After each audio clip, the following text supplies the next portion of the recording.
จะไปอยู่เลยให้ก็มาเห็นฟอนปฐมตุนไล่เบอร์ไม่จีเข้ามาตุนตรงกันวิดีโอชวนแห่งฟอนที่ให้กันอันบ็อกซ์อะไรอันบ็อกซิ่งและรีวิวเขากันรอนในโดนอันนี้ Oppo Reno 6 Pro Vivo V21 Vivo X60 Pro ค่ะ Mobile Repairing Center เวียงไล่ลงเล่มนี้ตะเคียน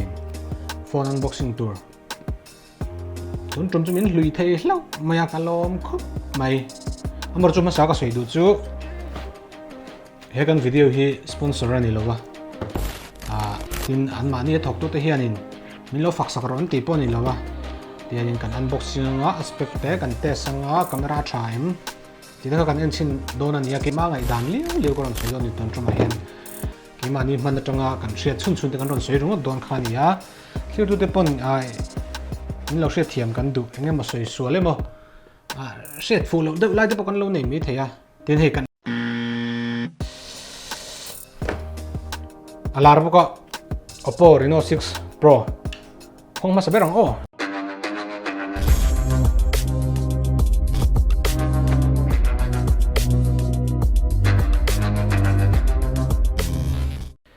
เฮ้ยเลยอย่างเงี้ยกันนี่เลยจำเตะบาลครบไหมนั่นติดไฟไงกันห้องอุลุกตึ้งกันห้อง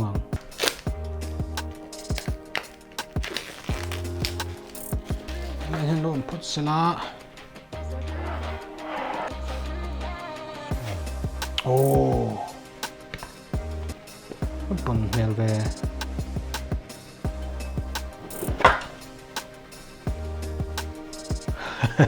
ผมต่อโดนมาก็เตี้ย first สายเฮียนเนี่ยกันหูกันติดจวนนี่ black box แต่ปะขัดตะลุเราเอามาสายเฮียนอันนี้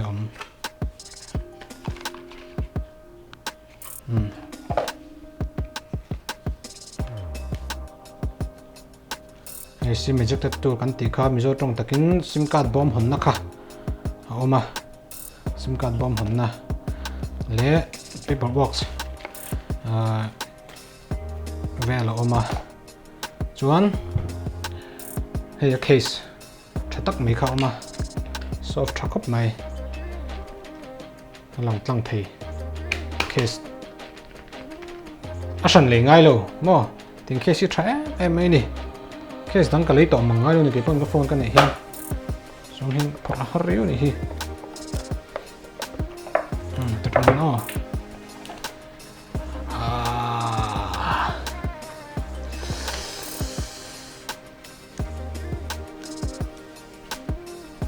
จังเว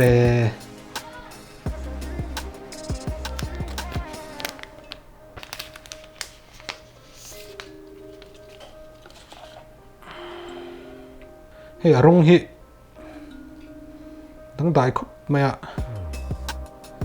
เบรกที่โดนจนเบรกนี่จีสิเราอัดเลี้ยปอลเต็มเต้นะปอลหันแกนโกลเวลที่นะปอลที่กัลโกลอะไรล่ะ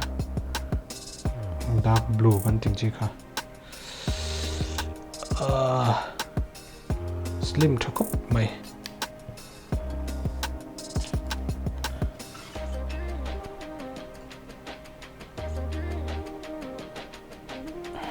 ทำแนวตัวนี่เคสกันหัวชิ้นอ๋อฉันจูเคสก็หัวชิ้นตัวนี้ตัวไหนเห็นไหมไอ้เนี่ยครบไหมแต่จะครบไหมเขาเวลพอดอลดองครบไหมกันทักชิ้นตัวนี้ทักเราไม่อ๋อบ็อกซ์ใส่ให้นั่งอมกันเอ็นเลเซอร์ละงะให้บ็อกซ์ชูมาเฮียนินเองกันหมูเฮีย65 watt fast charging อันนี้อ่ะบันเมลครบไหม charger พวกเฮ้ย charger bomb นี่โดนไงชวน USB Type C cable ตุนไล่ชวน Type C ค่ะอันนี้เวกตัวนี่เช่ปากกาตลอมเองนี่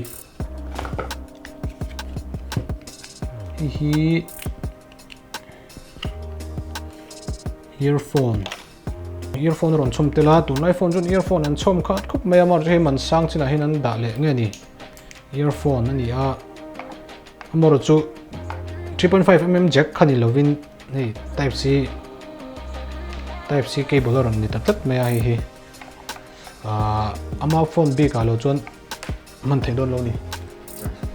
soi ta kan khanin phone hi moi khop mai hei tuna kan kol lai hi black ania hello zo khi color dang pakhat lo ma hei kan ron tar la nang hian moi dun khop mai chuanin cover hi ka phel le lok anga engenge a me na te tin nge an siam ti kha kan enang hey phone noi lampang hi kan en chuan USB type C USB port kha type C port kha oma ti chuan a ding lampanga hian hei keima ding lampang ania ding lampanga hian speakers oma chuan audio receiver oma chuan hei sim card tray kan ti khan noi lama hian om ta a sir veilama hian volume button pahnih sin te oma he lampang ale lama hian power button kha oma chuan rong hring eng rong hring eng ron om tela an power button a hian phone danga chung kala mungai lova ting kha a chung lama hian in chuan lai mi hi receiver audio receiver thawni karinga ai mi te ko chuan a hnung lama hian hei Oppo logo nal tak main class deuh main oma ron pop up a 3D logo oma chuan camera hi hei 46 megapixel AI quad cam ti kha oma camera pathum mai tlara hnung lama hian flashlight le hi micro hani karing chuan hei ama hian selfie camera oma hi phone tam taka chuan nge ni ang rear camera ang tluk zet khana thani 32 megapixel front facing camera anti kha a selfie camera khanin a front lama khanin 32 megapixel kha omani mo kan she tu chakhop maya hnung lama N64 kha ania ala tu nei feel kan om ta Oppo Reno 6 Pro kha camera ve kan ron test don kan ti kha a camera thaem ma thareng em ti ve voina hin kan ron en do na film making mobile film making ti te tun lai chun lar to em ma Oppo Reno 6 Pro hi a camera te thaem a video te a still na tho te voina hin kan en ho don ani hei voin hi ro sur deuh char me tu mang pong kan om hlei theilowa ka in khung deuh ngata base ya phalo hlek ani point kan lo in sathiam me don ya ro hi a ban lo chuan in shooting po nei theilowa hei kan han ti nok don ani camera test don chuan model te kan mo ve ngai nari noma mani le mani tha hain lak bak ka chu rem box lo he ka crew member pakhati ka ko menga rem ko le na mai lo ding la ani hi voina hen kan model tur ani do na chuan hei phone chu kan phor suak ta a ti ran le ti bal te le eng ma ti palom a lo mo vaina case kha kan hmanga chuan voi kan model tur chu ani don yani hi BA pass slim cha helai do hin tha kan langa tu hin tha kan na don ni ama sabera chuan a still image kan test photanga ngoro I thom na khan lo em ei ngoro kha tu du thula sam lo tat hello de khan chai chol tuk ngoro ding ro ka sun su ta kan na don lo ta kan na don hei phone kan test don chi ta ga ti khan mo full in don ne tu na hian 0.6x weight bera khan weight lens ka kan hmang chin do na kan test don ani we cut shot na pot 1 2 chuan lolom son su tu hen 1x ka kan hmang do na ikut han post vela tinge tian okay take it don le post dan ji thiam em kha post dan thiam dan ni tro le 1 2 3 yes dik tok samte toy don em 1 2 3 sang zong ino 1 2 samti tuổi kan nan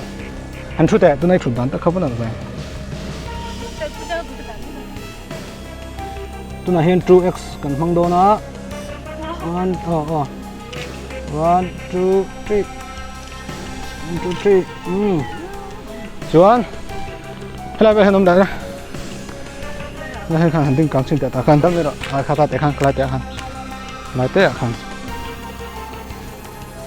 tu na hen portrait mode ha kan test do na portrait mode kan test do na abu kelisi slide to kan test do na original layer bokeh hi lem riu mai film yo 1 làm nữa 1 2 3 itu mai sampai ikut dia kan dak so nó kan pangkat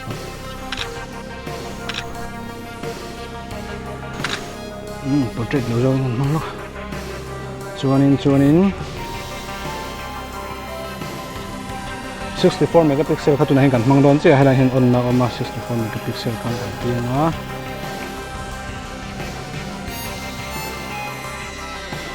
Hmm, 64 megapixel in kong dom đó là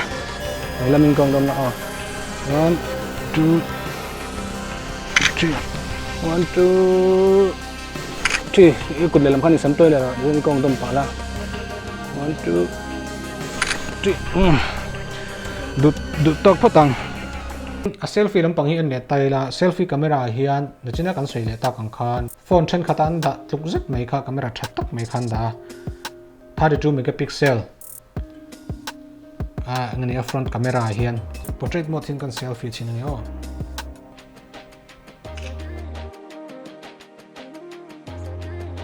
wa hi tu na hian a selfie camera zo kha 32 megapixel 32 megapixel kha ania selfie camera hi gara chakan om ringot maya ni ro sur char char wangin engma ti hei the ni lowa lam thata on phiu pheu khop mai tuna hianin ultra wide ta hang kan ultra wide mode hang camera kan da ta ti hian a selfie lampang kha kan hmang lova inchunga kan oma rooftop kan oma a video kan thei dan dan han check le kan tum don ani a wide ultra wide ta zo khanin he vlog nan atang ka em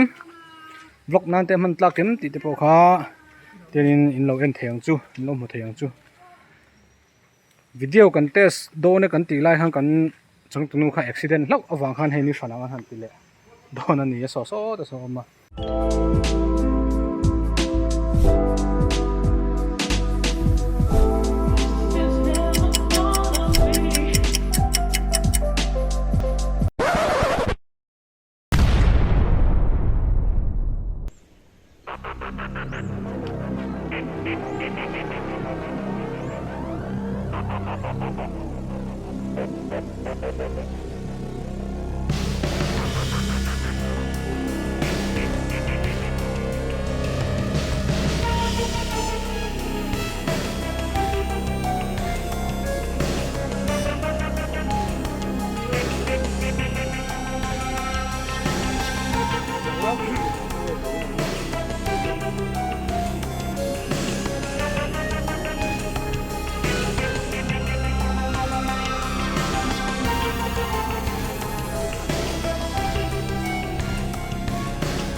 ani hi leng hermoi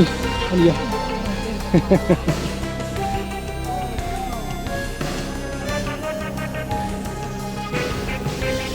tu na slow motion kan te ko na hi wa ka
le kan next topic a kan kalang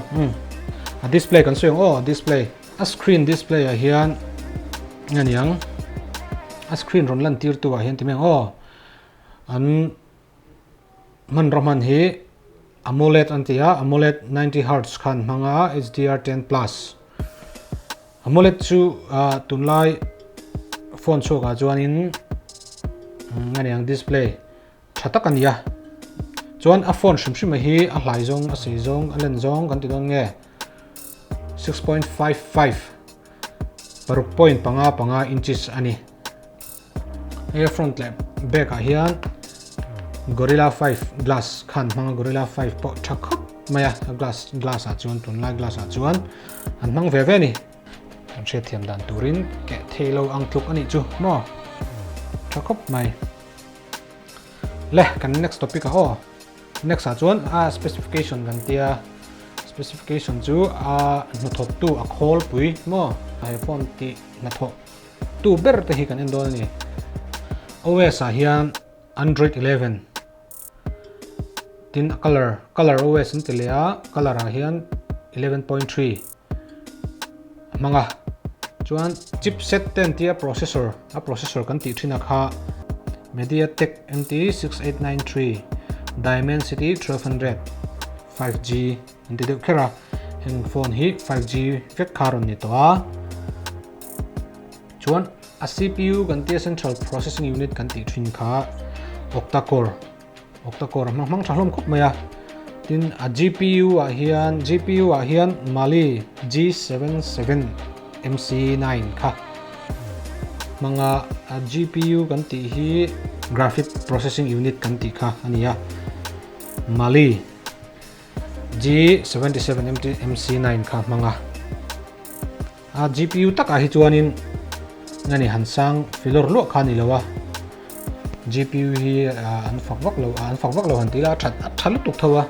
mar chu ranking kan NB ka chuan aya tha kha som vel zet kha lo mani chu han tin khania GPU a chuan mar chu chipset a processor hi sang em ve thunga chuan battery kan seng battery a hian LiPo 4500 mAh kha amanga LiPo 4500 sangli zanga mAh fast charging a nachina kan suita khan 65 watt fast charging kha charge chak khopang he phone ni kan share tur chu a memory hi 12GB RAM 256GB lai ROM kha manga external memory kan tiang chi micro SD card ang chi kha kan thun chop thin ang chi kha a thun na sim a thim na slot an siam to lo ta ama hina keng tam em to ni 256GB lai kha ROM mang to a support ho soileng Wi-Fi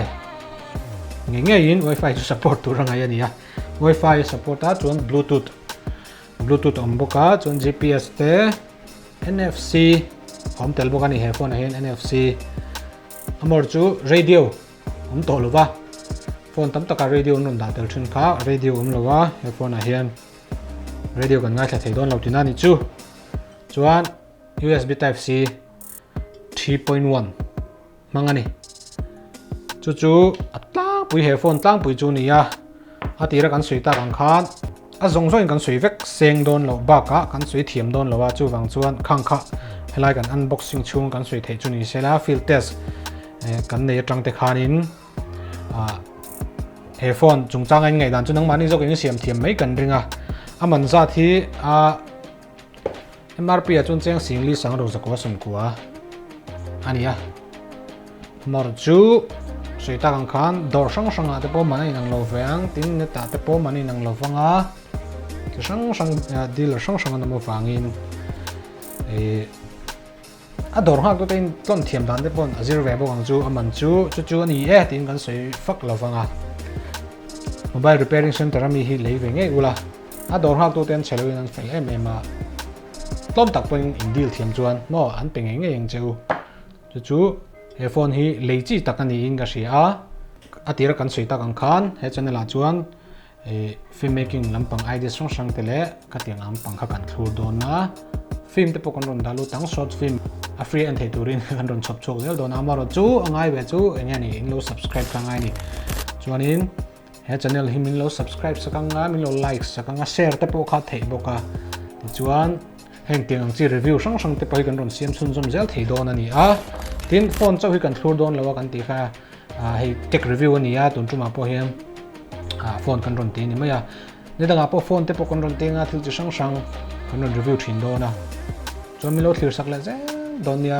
hi in theng hi lo tur chu vai khat zuk ti keu kha ni wang kha ni lo subscribe le nge nge don nia tun tuma tan chung khati jong kha ni sela mu na min ti nge kan be si ni kai kan model accident lot mai atol thlet chuan hemi te pan hi chu kan unbox thawanga amar chu tum video hi chuan ani lawang video dang le a adang pan hi te unboxing video le a review chu kan ti chok don nia